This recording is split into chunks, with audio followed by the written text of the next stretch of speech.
Nabibilang ako sa mga kilala sa loob.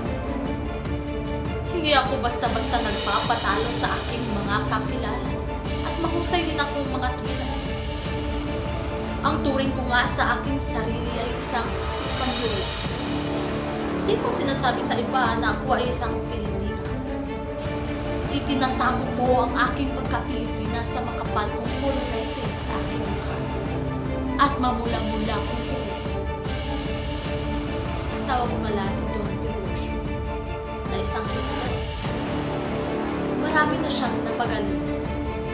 Yun ang aking paniniwala. Ngunit siya ay umalis at hindi ko na makita.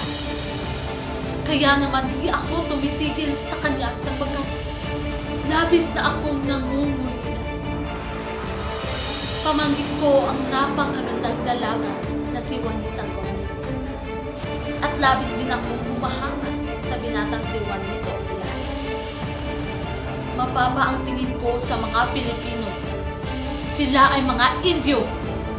Para sa akin, sila ay isinilang para maging utusan lamang. Mahilig akong manglibak ng aking kapwa.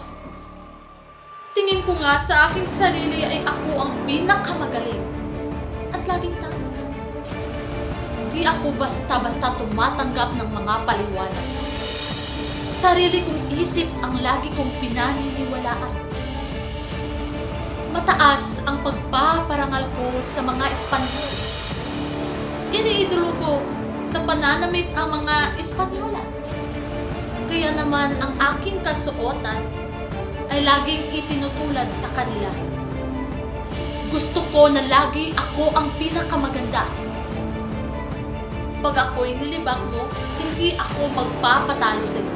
Kahit sino ka pa, ay papatulan kita.